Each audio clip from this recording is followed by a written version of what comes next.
नमस्कार दोस्तों, उम्मीद करता हूँ आप सब बिल्कुल ठीक होंगे और क्लास लेने के लिए आप सब बिल्कुल तैयार होंगे। जैसे ऐसे छात्र हैं क्लास में आ चुके हैं, आप सभी का हार्दिक स्वागत। जानना चाहूंगा आप कैसे हैं।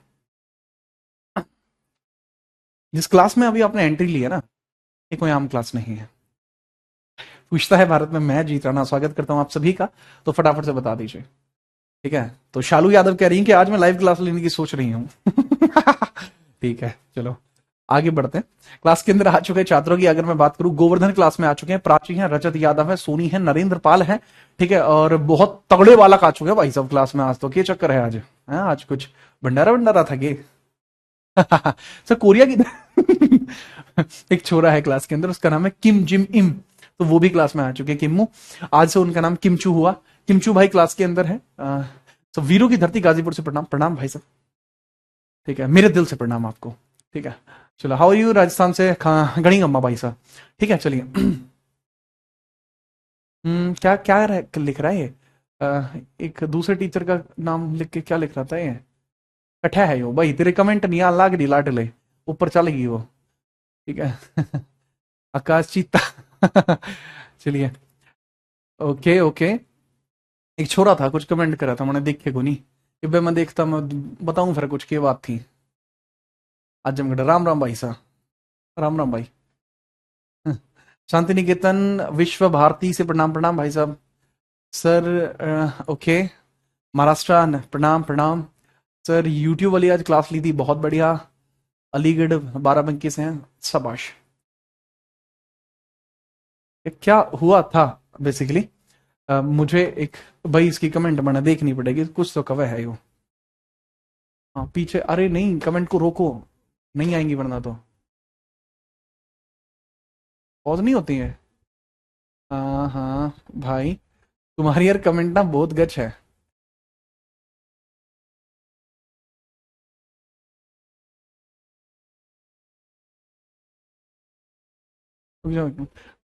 अरे वही कमेंट देखनी थी मुझे। एक मिनट, कमेंट चेक करना, पीछे कमेंट स्क्रॉल कर दो। अब स्टार्ट कर रहे हैं, तब तक हम कल की क्लास में हम कहाँ पर थे वो मुझे बता दीजिए। नीचे था भाई।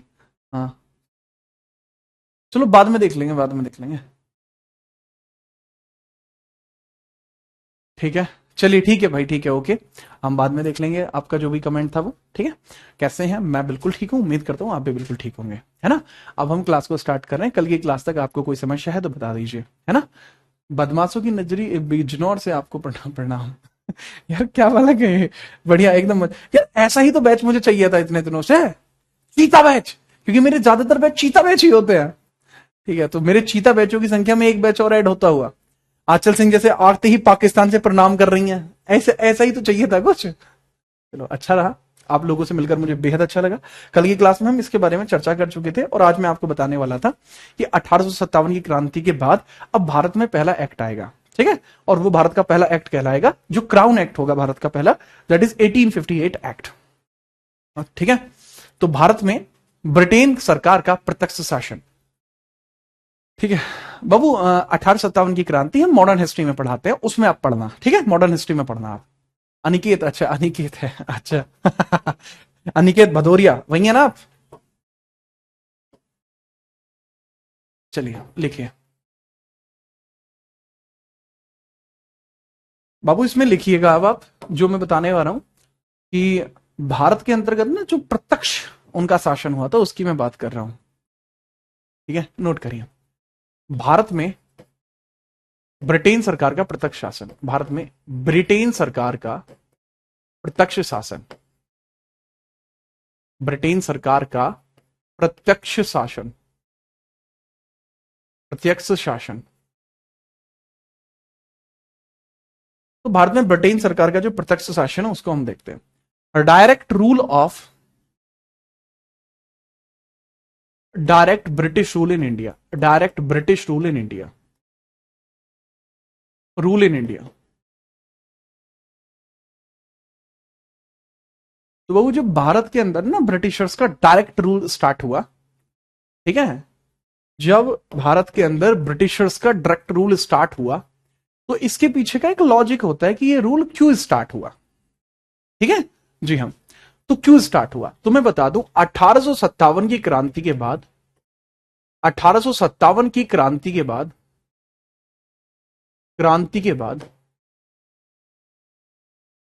जैसे 1857 की क्रांति होती है, क्रांति के जस्ट बाद, ठीक है, चलिए, तो 1857 की क्रांति के बाद ईस्ट इंडिया कंपनी को पूर्णतः प्रशासन से बाहर कर दिया गया था। पूर्णतः प्रशासन से बाहर कर दिया गया था। पूर्णतः प्रशासन से बाहर कर दिया गया था।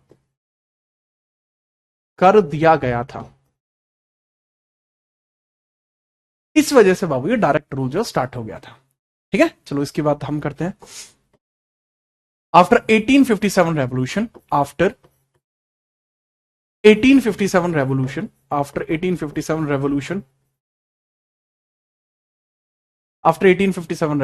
ईस्ट इंडिया कंपनी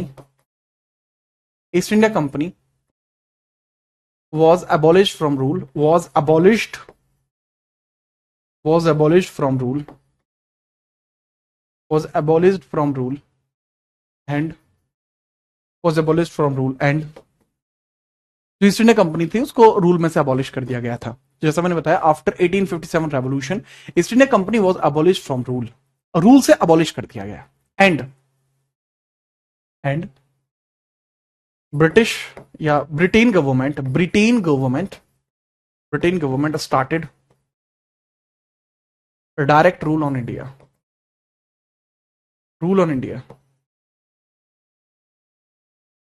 तो ब्रिटेन गवर्नमेंट ने डायरेक्ट रूल इंडिया में स्टार्ट किया, राइट है जी हाँ। अब यहीं पर ना जो पहला एक्ट भारत में आएगा, तो जो पहला क्राउन अधिनियम होगा वो कौन सा होगा? पहला क्राउन अधिनियम कौन सा होगा? फर्स्ट क्राउन एक्ट अधिनियम आपका कौन सा होगा, जिसको हम बोलते हैं फर्स्ट क्राउन एक्ट? तो कोई मुझे बताएगा फर्स्ट क्राउन एक्ट कौन सा है?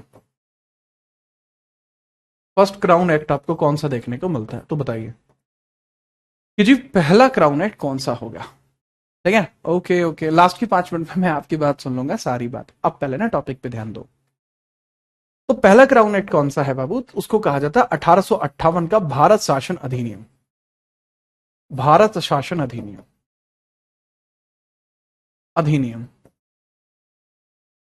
क्या है एक्ट का नाम? भारत शासन अधिनियम है। तो हम भारत शासन अधिनियम के बारे में चर्चा करेंगे, राइट? ठीक है सर, तो भारत शासन अधिनियम के बारे में चर्चा करते हैं। ये ठीक है, ऐसे ही। तो भारत शासन अधिनियम में होने वाले, सबसे पहले आप देखेंगे इसके अंदर सर जी क्या प्रमुख बदलाव हुए हैं। इसके थ्रू बहुत सारे परिवर्तन हुए हैं, तो इसके थ्रू होने वाले प्रमुख परिवर्तन समझिए।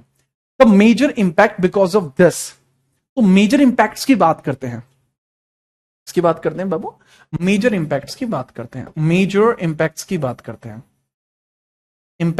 करते हैं, महत्वपूर्ण प्रभाव की बात करते हैं। सबसे महत्वपूर्ण प्रभाव पता है क्या पड़ा है? सबसे महत्वपूर्ण प्रभाव पता है क्या पड़ा? कि भारत में जो एक एक्ट आया था, याद है आपको, पिट्स इंडिया अधिनियम, हाँ, वो पूरी तरीके से खत्म कर दिया गया।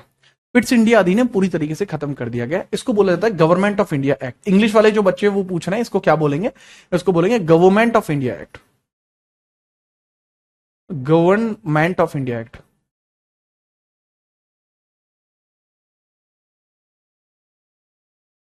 Of India act, India act, that is known as government of India act, इसको कहा जाएगा। अब इसके बारे में हम चर्चा करते गवर्नमेंट ऑफ इंडिया एक्ट के बारे में। तो बाबू इसका जो महत्वपूर्ण प्रभाव है, the first important impact that is कि 1784 का पिट्स इंडिया एक्ट खत्म कर दिया गया। 1784 का पिट्स इंडिया अधिनियम समाप्त कर दिया गया। पिट्स इंडिया एक्ट समाप्त किया गया। तो आप क्या लिखेंगे? 1784 Pitt's India act abolished. Abolished का मतलब खत्म हो जाना। अबॉलिश्ड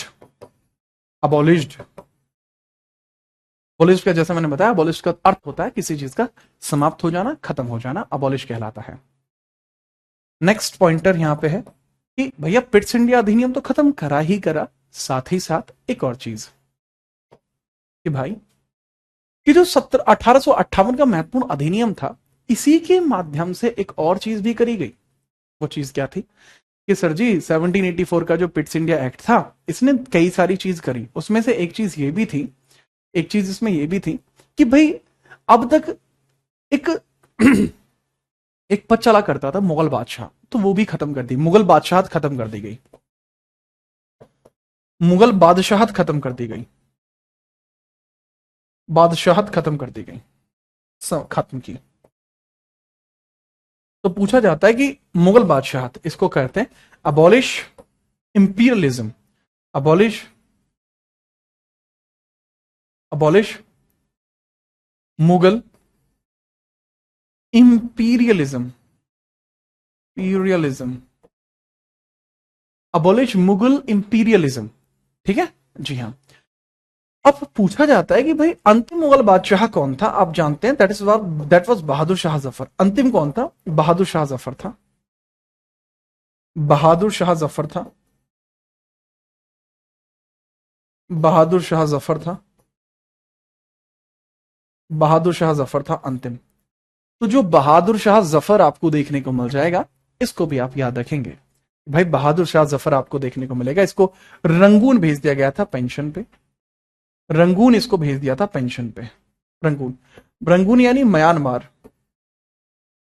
जिसको पहले बर्मा कहा जाता था। यह एक दूसरा देश है जो भारत की मणिपुरी सीमा से सटा हुआ है, तो इसको म्यांमार भेज दिया गया। पेंशन भी देने की बात कही गई थी। इसका नाम जफर कैसे हुआ? दरअसल ये कविताएं लिखा करता था और कविताओं के बाद में लिखता था जफर। इसको बहादुर शाह द्वितीय भी कहते हैं। यही वो व्यक्ति था। इन दोनों ही पदों को समाप्त कर दिया गया, इन दोनों ही पदों को समाप्त कर दिया गया। अब आपके सामने कुछ मिसलेनियस सवाल बनेंगे कि जब यह अधिनियम भारत में आया, ठीक है, हाँ भाई वैभव, ठीक है, हाँ है। अब एक सवाल बनते हैं, ठीक है, चलिए एक सवाल बनते हैं, उनके बारे में थोड़ा समझिएगा। ठीक है, सवाल बनते हैं उनके बारे में समझिएगा। ठीक है। पंकज मेरे भाई, मैं आपको जो कह रहे हैं ना आपकी, वो वहां से आप पढ़ना चाहते हैं, दिल खोल के पढ़िएगा बाबू। लेकिन मुझे लगता है कि आप दोबारा से वापस आएंगे तो एक बार थोड़ा सा पढ़ लीजिए, उसके बाद वहां पढ़ के देख लेना। मैं इतना ही कहना चाहूंगा। ठीक है, तो आपको समझ में आ जाएगा आपके लिए क्या बेहतर है। हाँ, लेकिन इसको समझने में आपको समय लग सकता है, शायद आप इसमें अपनी सालों गवा दें। ठीक है, तो मैं चाहूंगा कि आप जरूर पढ़ें वहां। ठीक है, ताकि आप समझ पाए चीजें में कितना बदलाव है। ठीक है, चलो आगे बढ़ते हैं बाबू। पूछा जा सकता है आपसे कि भैया जब भारत शासन अधिनियम की चर्चा की जा रही होती है, तो इस समय ब्रिटेन का पीएम कौन था? इस समय ब्रिटेन का पीएम कौन था? That was Palmerston. इस समय ब्रिटेन का पीएम था पामस्टोन, पामस्टोन था। इस समय ब्रिटेन का पीएम पामस्टोन था। इस समय ब्रिटेन की क्वीन कौन थी? इस समय ब्रिटेन की क्वीन कौन थी? ब्रिटेन की रानी कौन थी? That was Victoria, Victoria. इस समय भारत का गवर्नर जनरल कौन था? कैनिंग। ठीक है, चलिए, इस समय बाबू कौन था? That was Canning. कैनिंग की बात की जा रही है, कैनिंग, कैनिंग था, कैनिंग, कैनिंग की बात करते हैं, दैट इज कैनिंग। कैनिंग कौन था सर इस समय? भारत का गवर्नर जनरल, भारत का गवर्नर जनरल, जनरल, भारत का गवर्नर जनरल आपको कैनिंग देखने को मिल जाएगा। तो भारत का गवर्नर जनरल आपको क्या देखने को मिल जाएगा? कैनिंग देखने को मिल जाएगा। ठीक है, चलिए। सर मेरे चाचा ने पूछा था कि भारत को अंग्रेजों ने लूटा या मुगलों ने? दोनों ने लूटा था वास्तविकता में, अगर देखा जाए तो। राइट, चलिए, इस चीज को अगर आप समझ पाए तो आगे हम बढ़ते हैं इसके तहत हुए अन्य कार्यों के बारे में, वो हम नेक्स्ट पेज पर देखेंगे। पहले मुझे बताइए यहां तक आपकी चीजें समझ में है या नहीं? पेज पर लिखी हुई चीजें आपको समझ में आ रही हैं या नहीं? आपको केवल इतना बताना है। इमरजेंसी क्या होती है, संविधान के भाग 18 में बात करेंगे राहुल इसके बारे में।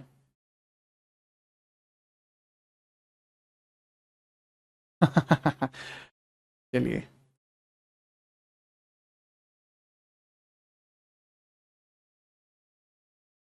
जी हाँ शौर्या। सर याद कैसे होगा? 2 से 4 बार रिवाइज करके।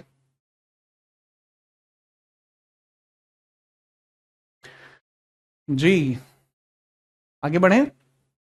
Got it? बेहतर। तो 1600 का राजलेख नहीं बताया, शिखा तिवारी का कहना है। शिखा, क्योंकि उसका कोई इतना मायने नहीं है। ठीक है, आप 1600 छोड़िए, मैं तो 1608, 1611, 1613, 1639, 1659, 1668, 61 एंड इन सब अभिलेखों को भी बता सकता हूं आपको। सभी चार्टर्स हैं ये भी, परंतु वो आपके लिए मायने नहीं रखते बाबू। ठीक है, चलिए नेक्स्ट आगे बढ़ते हैं। नेक्स्ट पॉइंटर यहां पे आता है क्रिएट जो होता है, उसके बारे में समझिए।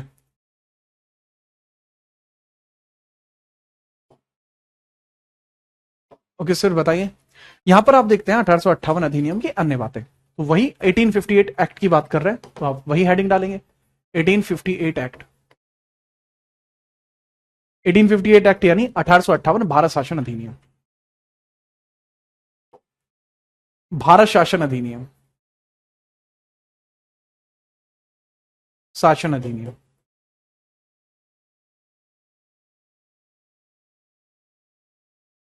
चलिए बात करते हैं भारत शासन अधिनियम के बारे में। इसके माध्यम से, इसके माध्यम से इसके माध्यम से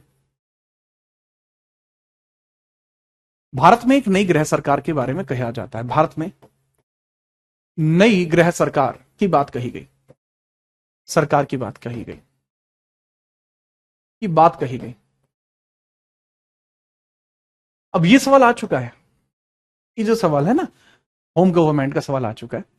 इस पे एसएससी सीपीओ में सवाल बन चुका है, जो 2023 में बना था।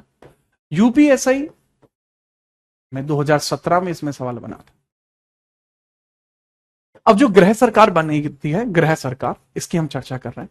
ठीक है, home government was formed, home government was formed. अब ये जो होम गवर्नमेंट बाबू यहां पर बनी है, इसका हिस्सा कौन कौन होंगे? राइट, जी हाँ, इसका हिस्सा कौन कौन होंगे? चलिए जी बात करते हैं होम गवर्नमेंट का हिस्सा कौन कौन होंगे। सबसे पहले एक भारत परिषद का गठन किया जाएगा, जो कि इंग्लैंड में बनेगी। ठीक है, यहां एक भारत परिषद का हिस्सा गठन किया गया, भारत परिषद का गठन किया गया। भारत परिषद यानी इंडियन काउंसिल का गठन यहां किया जाता है। इंडियन काउंसिल का गठन किया गया। इंडियन काउंसिल जिसको भारत परिषद आप बोलेंगे, इंडियन काउंसिल जिसको आप भारत परिषद बोलेंगे।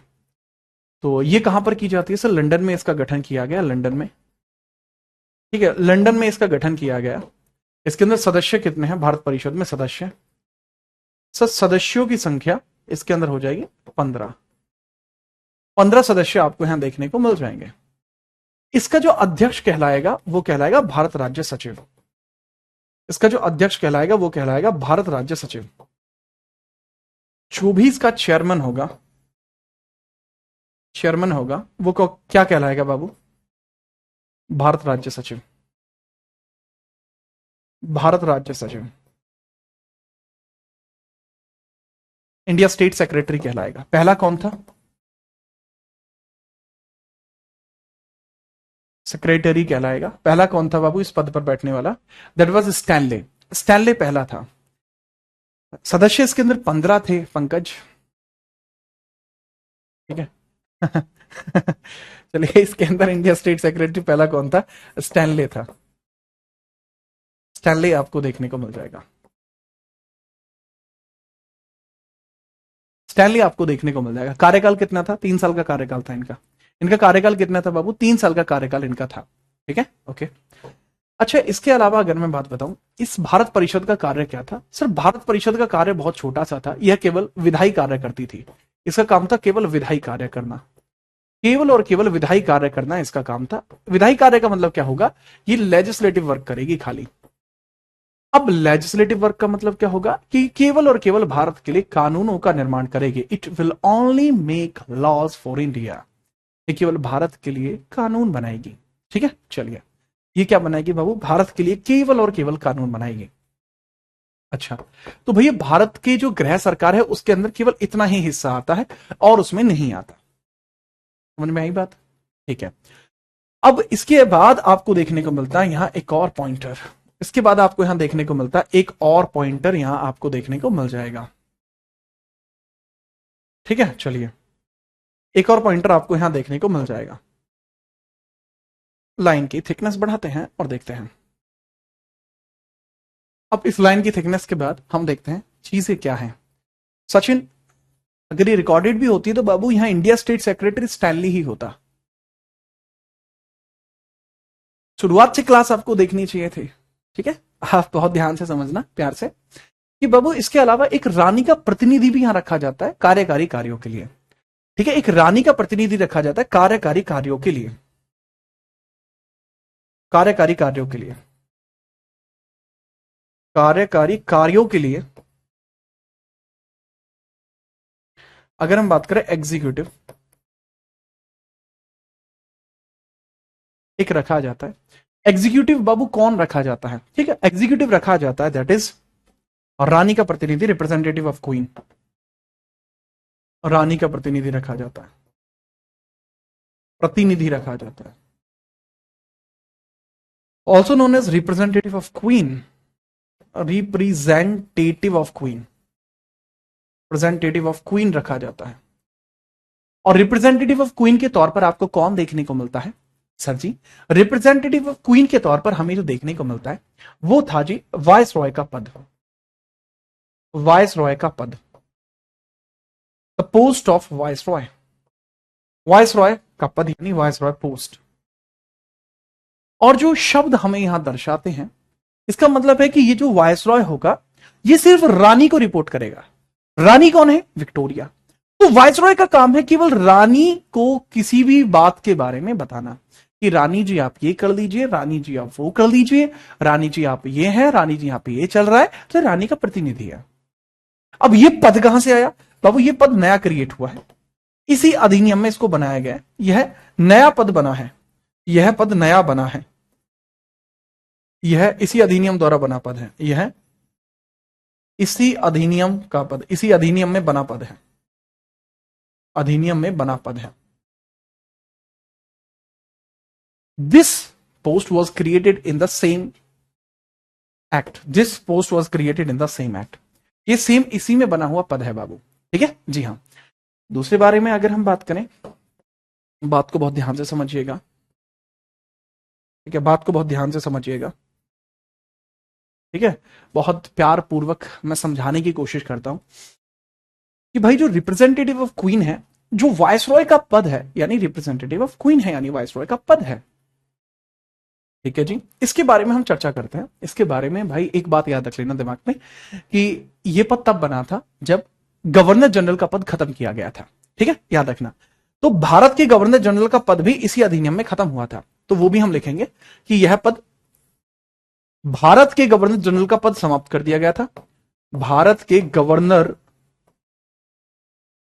जनरल का पद खत्म कर दिया गया था, का पद समाप्त हो गया था, समाप्त हो गया था। तो post of governor general of India was abolished, post of governor general of India was abolished, was abolished, abolished। तो जो गवर्नर जनरल ऑफ इंडिया की पोस्ट थी वो क्या कर दी गई? अबॉलिश कर दी गई, खत्म कर दी गई। ठीक है, उसके बाद ही ये पद यहां पर आया था। तो पूछा जाता है वाइसरॉय का जो पद था, इस पर बैठने वाला प्रथम व्यक्ति कौन था? इस पर बैठने वाला प्रथम व्यक्ति कौन था? इस पर बैठने वाला प्रथम व्यक्ति कौन था? सर जी, इस पर बैठने वाला जो प्रथम व्यक्ति था दैट वाज कैनिंग। उसका नाम बाबू कैनिंग था। जो इस पद पर बैठने वाला प्रथम व्यक्ति था कैनिंग। कैनिंग की भूमिका कई अलग प्रकार से भी देखने को मिलती है, जिसको मैं अगले पेज पर स्पष्ट करूंगा। कैनिंग आपको यहां देखने को मिलता है।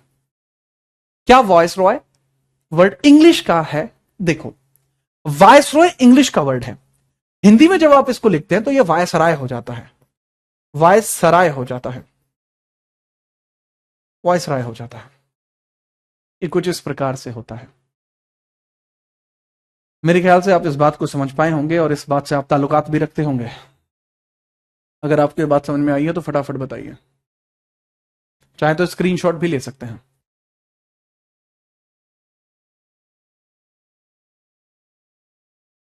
चलो भाई, ठीक है, बहुत बेहतरीन।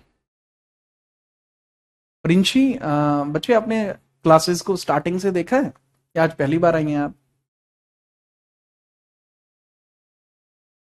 जानना चाहूंगा। हाँ, नोट करने की अलग महिमा है, जब तक नोट नहीं करोगे तब तक आपको फायदा नहीं मिलेगा।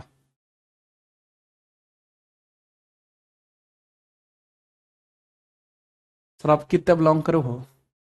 आपके दिल से, आपके दिल से बिलोंग करता हूं मैं। वायसरॉय का मतलब क्या है? वायसरॉय का मतलब होता है जो किसी एक विशेष कार्य के लिए नियुक्त किया गया एक प्रमुख अधिकारी होता है। डलहौजी कब आया था? 1858 से लेकर 56 तक रहा था, वो कभी वायसरॉय नहीं रहा। डलहौजी केवल और केवल गवर्नर जनरल ऑफ इंडिया रहा था। Thank you. Last governor general के तौर पर भी कैनिंग ही आप याद रखेंगे, ठीक है? चलिए, ओके, आगे बढ़ते हैं। अब इस जो पूरा ये मैंने एक्ट बताया, इससे आपके 3 तरीके के सवाल बन सकते हैं। वो 3 तरीके के सवाल हम समझ लेते हैं। पहला सवाल आपसे बन सकता है कि पहला क्राउन एक्ट कौन सा था? ये बन सकता है पहला क्राउन एक्ट कौन सा था? तो आप बताएंगे 1858, 1853, 1876, 1861। चलिए, दूसरा सवाल बन सकता है आपका कि आप बताइए कि भाई 1784 पिट्स अधिनियम कब रद्द हुआ? 1784 पिट्स अधिनियम कब रद्द हुआ? रद्द हुआ, उसको कब अबॉलिश किया गया? 1858, 1861, 1876 या 1784? एक सवाल बन सकता है कि भैया 1858 अधिनियम की घोषणा या उद्घोषणा कब हुई? कब हुई?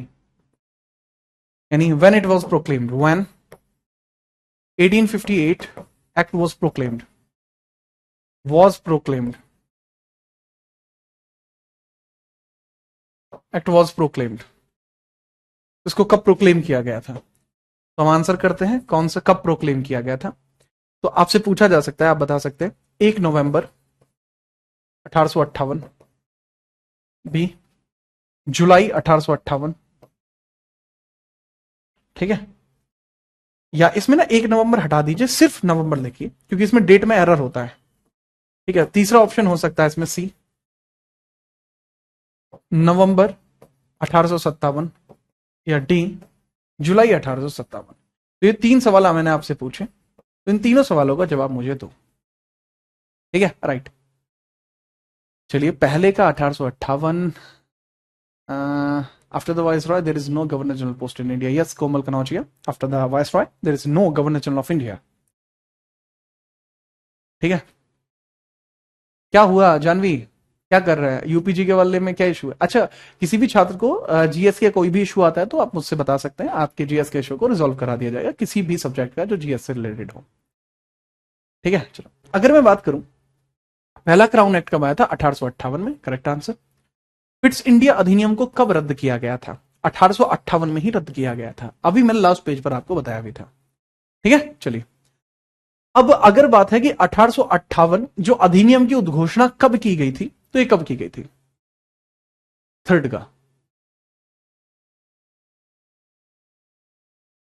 का भी ए ही होगा, तीनों ही ऑप्शंस में एक करेक्ट आंसर था, नवंबर 1858 में उद्घोषणा की गई थी। अब इसके बारे में मैं थोड़ा और डिटेल में बता देता हूं, ठीक है? इसके बारे में थोड़ा और डिटेल में बता देता हूं, बहुत ध्यान से समझिएगा भाई। बात यह है कि बात है नवंबर 1858 की। अब कुछ पुस्तकें कहती हैं, सम सोर्स कहते हैं कि 1 नवंबर था, सम कहते हैं कि 1 नवंबर था, और वहीं कुछ सोर्स कहते हैं कि 20 नवंबर था। तो तारीख निर्धारित नहीं है। फिर भी अगर आप मुझसे जबरदस्ती करोगे कि सर एक बताओ, तो बाबू फिर मैं 1 नवंबर के साथ जाऊंगा, मतलब जब चुनना ही पड़ेगा तो मैं 1 नवंबर को चुनूंगा। तो 1858 में कैनिंग मिंटो पार्क में जाकर एक बात कहता है, ठीक है? कैनिंग कैनिंग जाता है, कैनिंग मिंटो पार्क में जाता है। कैनिंग कहां जाता है बाबू? मिंटो पार्क में। मिंटो पार्क में जाता है, कहां जाता है लाडले? मिंटो पार्क में जाया करता है, मिंटो पार्क। अब मिंटो पार्क भाई ये जाता है कौन? कैनिंग। कैनिंग मिंटो पार्क में जाता है। कैनिंग कहां जाता है? मिंटो पार्क में जाता है। ठीक है, चलिए। तो कैनिंग जब मिंटो पार्क में पहुंचा, कैनिंग जब मिंटो पार्क में पहुंचा, तो हमें यह पता लगता है कि भैया जी कैनिंग कहां पहुंच गया है? Minto park. कैनिंग कहां पहुंच गया है? मिंटो पार्क में पहुंच गया है। ठीक है सर जी। अब यहां पर यह उद्घोषणा करता है कि भारत, आज से भारत ब्रिटेन नियम के अधीन होगा। आज से भारत ब्रिटेन शासन के अधीन है। शासन के अधीन है, अधीन है, अधीन है। India is under, India is under British rule, India is under crown rule, ये कहता है। और मिंटो पार्क कहां पे है भाई? इलाहाबाद में देखने को मिलता है। इलाहाबाद, इलाहाबाद में देखने को मिलता है, जिसको आज के डेट में प्रयागराज कहते हैं। ठीक है, चलो। तो द पॉइंट इज की, ठीक है, वो क्या कहता है? तो यहां कैनिंग बेसिकली उद्घोषणा करता है कि today on the date of 1st of November in 1858 I declare that India is under the British rule. The administration of East India Company has been abolished and now the crown will take care of India government and all these things will be handled in Britain. We had considered an Indian council at London with 15 members consisting the head Stanley. Now from takewards, I am the Viceroy of India to continuing all the task for the representative of the Queen. तो इस तरीके से करके भाई ने घोषणा कर दी कि भाई जी आज के बाद भारत के ऊपर जितना भी प्रशासन चलेगा वो हमारा चलेगा। ठीक है, और जो क्राउन होगा वो ही आज से भारत का माई बाप होंगे। और कोई भी दिक्कत अगर आपको आती है तो भारत परिषद लंदन में बैठा है 15 मेंबरों का, तो उसका अध्यक्ष कौन है? उसका अध्यक्ष आपको देखने को मिलता है स्टैनली, और मैं वो होऊंगा जो वाइसरॉय होऊंगा। तो ये चीज यहां पर घोषित कर दी गई। 1 नवंबर ही क्यों? आपका जन्मदिन कब आता है सोनी? जन्मदिन कब आता है? जब भी आता हो तो उसी तारीख पे क्यों? क्या इसका कोई कारण होता है 1 नवंबर ही क्यों? भेजा था 1 नवंबर में आया इसलिए बोल दिया। ठीक है, तो इस तरीके से चीजें बाबू आपकी सारी चल रहा है, तो मेरे ख्याल से इसमें आपको कोई दिक्कत नहीं होगी। राइट, तो आगे बढ़े। रिम जिम डिम जिम चलो आगे बढ़ते हैं भाई, मेरी हिंदी अच्छी है। हाँ, ओके, मूविंग फर्दर, आगे देखते हैं। अब भाई अधिनियम तो आ गया, अधिनियम ने काम भी ठीक ठाक कर दिया। ठीक है, अधिनियम आ गया, अधिनियम ने काम भी बढ़िया कर दिया, पर अधिनियम में कुछ कमियां हैं। अधिनियम में क्या है बाबू? कमियां हैं। देख, जन्मदिन बता रही है अपने, तो सोनी 12 मार्च में ही आप अपना जन्मदिन क्यों मनाती हैं यार? तुम एबिले बालक होता हूं। ठीक है, यहाँ ध्यान दो। इसके बाद जब ये अधिनियम आ गया ना, इसमें कुछ कमियां हैं। इसमें क्या कमी है अब इसमें वो समझिए। मैंने आपको कहा था कि जब कभी भी प्रशासन लागू होगा तो 3 चीज चाहिए, एग्जीक्यूटिव, लेजिस्लेटिव एंड जुडिशियरी चाहिए। अभी तक क्या आ चुका है सर जी? पता है अभी तक क्या आ गया है सर? अभी यहां एग्जीक्यूटिव आ गया, लेजिस्लेटिव आ गया, बट क्या मिसिंग है? जुडिशरी मिसिंग है। ये मिसिंग है लाडले, जुडिशरी मिसिंग है। पता लगी ना ये बात? जब कभी भी प्रशासन की बात की जाती है, शासन की बात की जाती है, तो उसके हिस्से कितने होते हैं? 3। कौन कौन से होते हैं? Judiciary, executive and legislative. तो भैया यहां एग्जीक्यूटिव और लेजिस्लेटिव तो है, बट जुडिशियरी नहीं है ना? तो अब हम जुडिशरी की बात करते हैं। 1858 अधिनियम की कमियां दूर करने के लिए, 1858 अधिनियम की कमियां दूर करने के लिए, कमियां दूर करने के लिए, दूर करने के लिए, करने के लिए नया अधिनियम भारत आया। अधिनियम भारत आया।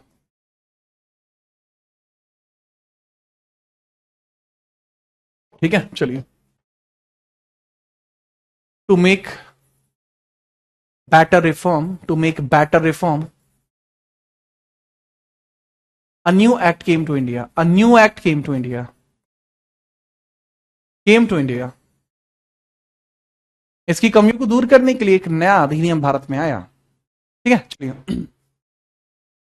सर कभी आपने अपनी क्लास खुद देखी? हाँ गोविंद, बहुत बार। बहुत बार क्या, मैं हमेशा अपनी क्लास देखता हूं दोबारा। ठीक है, तो 1858 अधिनियम के अंदर जो कमियां हैं उसको दूर करने के लिए एक नया अधिनियम भारत में आता है। ठीक है, अब यह अधिनियम क्या कहलाता है? 1861 का भारत परिषद अधिनियम। इसको क्या बोलते हैं भाई? 1861 का भारत परिषद अधिनियम।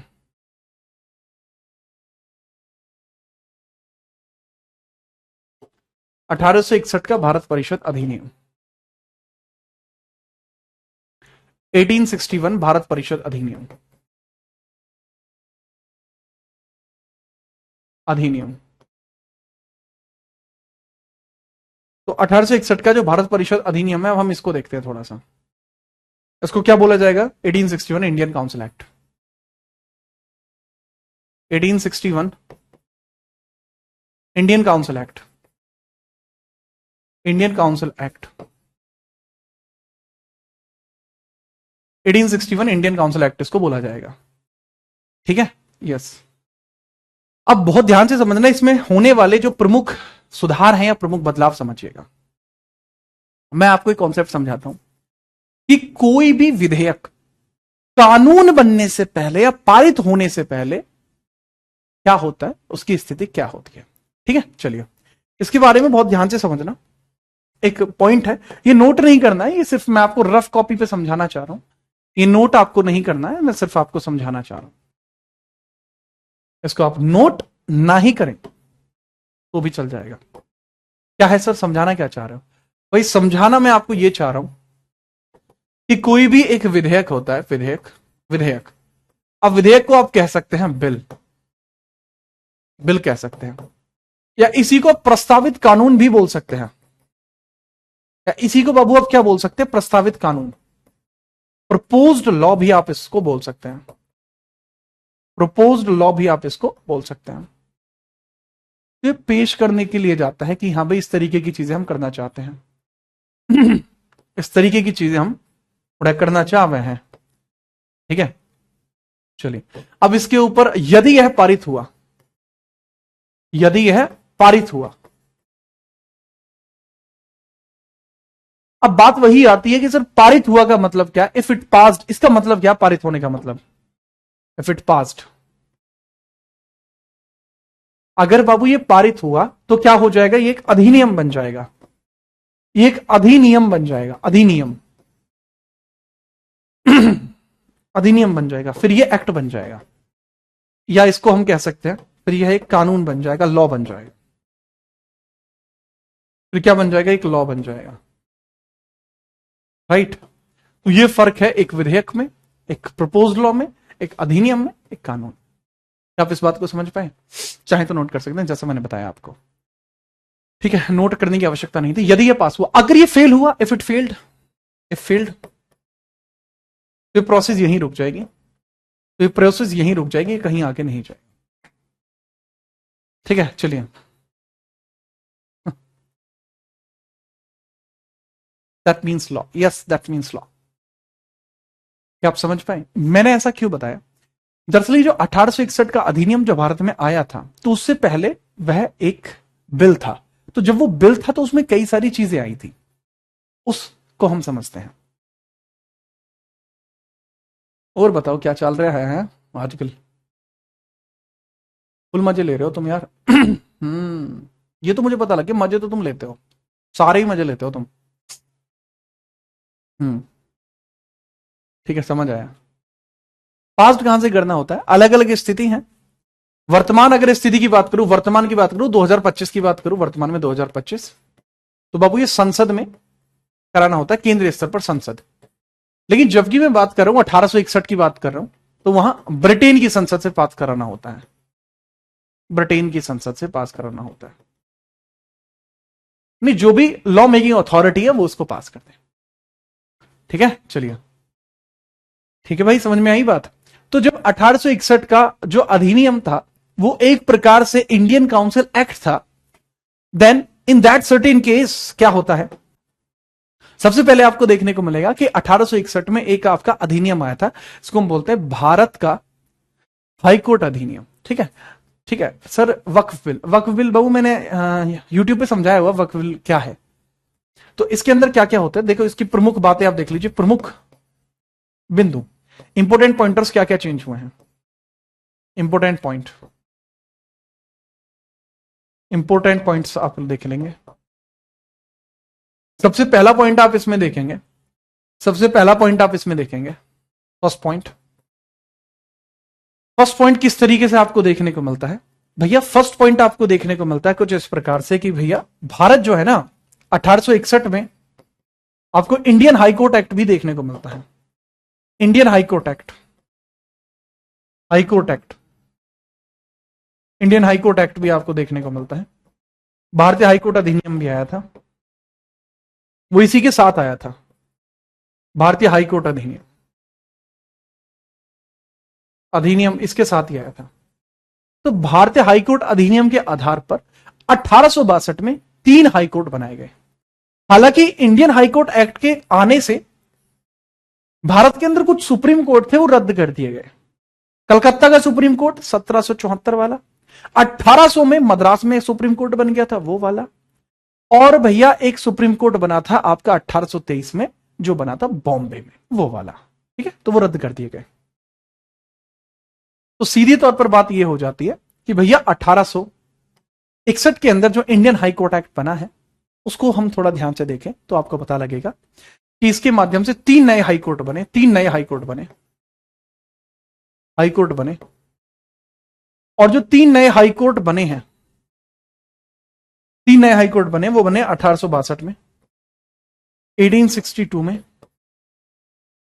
और ये 3 नए हाई कोर्ट कुछ ऐसे देखने को मिलते हैं कि बॉम्बे, बॉम्बे, या सबसे पहले कोलकाता लिखना क्योंकि सबसे प्राचीन है, कोलकाता हाई कोर्ट, फिर भैया बॉम्बे हाई कोर्ट, फिर Madras high court, Madras high court. Hindi में इसको लिखा जाता है उच्च न्यायालय, हिंदी में इसको लिखते हैं उच्च न्यायालय।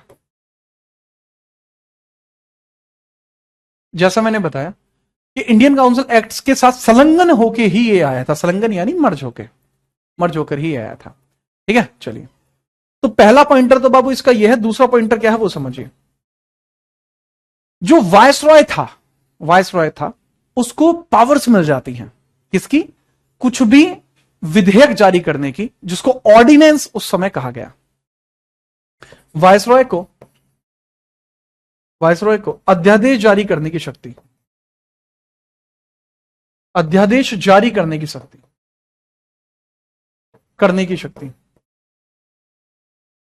अध्यादेश जारी करने की शक्ति भी मिल जाती है। तो ये अध्यादेश जारी करने की शक्ति कैसे मिली थी सर जी? सर इलाहाबाद हाईकोर्ट कब बना था बाबू? यहां पर 1866 में आगरा हाईकोर्ट बना था, और यही 1869 में चल के इलाहाबाद हाईकोर्ट बन गया।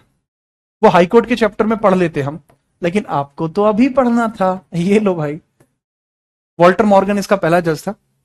ठीक है, हम जैसे इसको ऑर्डिनेंस पावर मिल गई, वायसरॉय गॉट ऑर्डिनेंस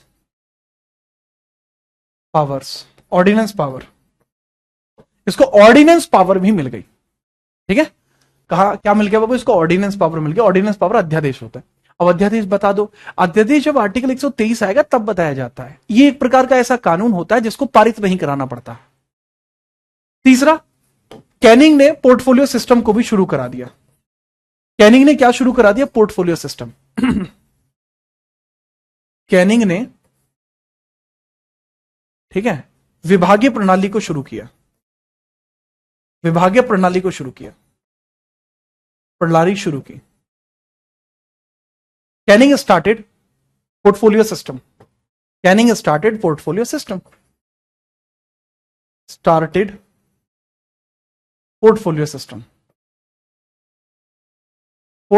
सिस्टम। तो कैनिंग ने बाबू पोर्टफोलियो सिस्टम भी स्टार्ट कर दिया। क्या स्टार्ट कर दिया? Portfolio system. ठीक है, चलिए, राइट। तो ये भी इंपॉर्टेंट है। पोर्टफोलियो सिस्टम क्या होता है? पहले क्या होता था कि एक कोई भी मैटर है उस पर सब लोग मिलकर डिसीजन लेते थे, लेकिन कैनिंग ने कहा ये सही नहीं है, ऐसा कर लेते हैं बाबू कि हम ना एक विशेष विभाग एक विशेष व्यक्ति को दे देते हैं। जैसे आज की डेट में गृह मंत्रालय अमित शाह के पास है, डिफेंस मिनिस्टर राजनाथ सिंह के पास है, एजुकेशन मिनिस्टर आपका अन्नपूर्णा, महिला और बाल विकास मंत्रालय अन्नपूर्णा जी के पास है, शिक्षा मिनिस्ट्री धर्मेंद्र प्रधान जी के पास है। तो एक विभाग एक व्यक्ति के पास चला गया, इसको क्या कहा जाता है? विभागीय प्रणाली, विभागों का विभाजन। That is known as portfolio system, right. चलो तो बाबू ये 3 पॉइंट तो डायरेक्टली इसमें हो गए। इससे संबंधित भी कुछ पॉइंट है। जैसे जब ये भारत में आया था तो इससे पहले ना आपको 1860 में भारतीय दंड संहिता भी देखने को मिलती थी। भारतीय दंड संहिता भी आपको देखने को मिलती थी। भारतीय दंड संहिता को बोला जाता है इंडियन पिनल कोड। आज की डेट में तो खैर ये नहीं चलती, बट आती थी तभी ये इंडियन पिनल कोड। तो जब इंडियन पिनल कोड भारत में आया तो 1861 में अनाउंस कर दिया कि जी ऐसे ऐसे इंडियन पिनल कोड आएगा। भारतीय दंड संहिता वो सुनते हो ना, दफा 302 के तहत तो जब फांसी की सजा दी जाती है, राइट, ऐसे, राइट। तो ये 1860 के अंदर आया था, रेडी हो गया बनके। लेकिन इसको लागू कब किया गया? इसी एक्ट के थ्रू इसको पावर मिली। इसको लागू या इंपोज कब किया गया? 1862 में। लेकिन इसको समाप्त कब कर दिया गया? क्योंकि मैं बता दूं, 1 जुलाई 2024 से 1 जुलाई 2024 से बीएनएस लागू है, भारतीय न्याय संहिता लागू है, जिसको मैं बहुत जल्दी आपके कोर्स में पढ़ाने वाला हूं। भारतीय न्याय संहिता लागू है। क्या लागू है बाबू? भारतीय न्याय संहिता लागू है। भारतीय न्याय संहिता यानी बीएनएस लागू है 1 जनवरी 2024। अब आईपीसी नहीं चलती, इसको आईपीसी बोलते हैं, अब आईपीसी नहीं चलती। ठीक है, ये भी इसमें आपको देखने को मिलता है। जी हाँ। अब 2024 से चालू। अच्छा, इसके अलावा 1860 में भारत का पहला बजट भी आया। भारत का, इसका कोई संबंध इससे नहीं है, बट क्योंकि लिखवाया जाता है तो मैं लिख देता हूं। भारत का पहला बजट, पहला बजट, बजट। अब ये बजट लेकर कौन आया था, क्यों आया था, उसके बारे में बात करते हैं। तो उसका नाम था जेम्स विल्सन। इकोनॉमिक्स में इसके बारे में बाकी जानकारी देखेंगे। विल्सन, इसी को भारत के अंदर बजट का जनक कहा जाता है। अगर आपको बजट के बारे में कभी पढ़ना हो ना, मतलब इस क्लास को आप रिकॉर्डेड देख रहे हो, आपके मन में आए बजट क्या है और 2025 का बजट क्या है, उसकी हिस्ट्री जानने हो, उसकी ज्योग्राफी जाननी हो, जो भी जानना हो, बजट का सब कुछ बताया है। आप सर्च कर देना budget 2025 by Jeet Rana, YouTube पे जाके सर्च कर देना, आपको उसके बारे में सारी जानकारी मिल जाएगी। ठीक है। अब अगर ये चीज आपके दिमाग में क्लियर है तो फटाफट से बता दीजिए। Thank you. अब जिसको जो भी डाउट है अब डाउट पूछ ले। अब मैं डाउट सेशन स्टार्ट कर रहा हूं। ये बालक इतना ही रहेगा, इसमें यही हुआ था। इसके बाद क्या होता है, इसके क्या प्रभाव पड़ते हैं, उसको हम कल देखेंगे। कल तो सैटरडे है, कल सैटरडे है ना? हाँ, कल तो सैटरडे में ऑफ होता है आपका। ठीक है, बट हाँ, कल मैं मॉडर्न हिस्ट्री की मेरी एक क्लास है जो यूट्यूब पर है, अगर आप देखना चाहते हैं उसे देख सकते हैं। मजबूत क्लास है। हिस्ट्री की क्लास आज चलेगी बलराज। सर मेरी एज अभी 20 वर्ष है। क्या सब इंस्पेक्टर के लिए मिनिमम आयु 21 वर्ष चाहिए? हाँ, 21 वर्ष चाहिए। प्रिंस आप शुरुआत से देखें। बलराज भाई मैंने बता दिया आपको। आप बताइए आपका क्या डाउट है। अच्छा, डाउट नहीं है तो मैं आपको बता दूं, आप यूट्यूब के ऊपर जाकर जीत राणा जीएस सर्च करके वहां बहुत तगड़ी चीज मैं कराने वाला हूं, एसएससी के लिए, यूपीएसआई के लिए एंड रेलवे के लिए, तो जरूर देख लेना। ये लीजिए स्क्रीनशॉट। सर फाउंडेशन बैच अच्छा होता है या फिर टारगेट बैच? ये कोई डाउट नहीं है, आपको जो अच्छा लगे वो अच्छा होता है। ठीक है। चलिए, आप कहाँ से बिलोंग करते हैं? मैं बता चुका हूँ आपके दिल से बिलोंग करता हूँ मैं। ठीक है, चलिए। बिल्कुल नितिन भाई, आप टेंशन मत लो। बताइए अमित, क्या कह रहे थे आप?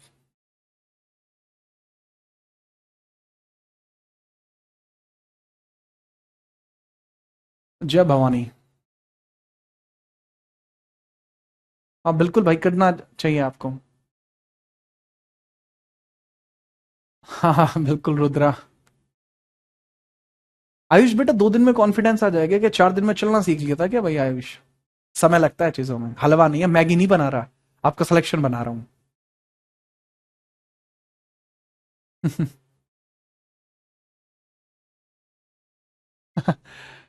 स्टैटिक जी की जल्दी स्टार्ट कराता हूँ बाबू, मैं स्टार्ट करूंगा, मेरा टाइम स्लॉट जैसे ही अरेंज होता है मैं करता हूँ। सर आपके पढ़ाने के बाद कोई डाउट नहीं, बहुत बेहतरीन। हाँ, एआईसी क्या होता है? East India company. हाँ, एक तरफ से ही पढ़ाता हूँ बाबू यश प्रताप में।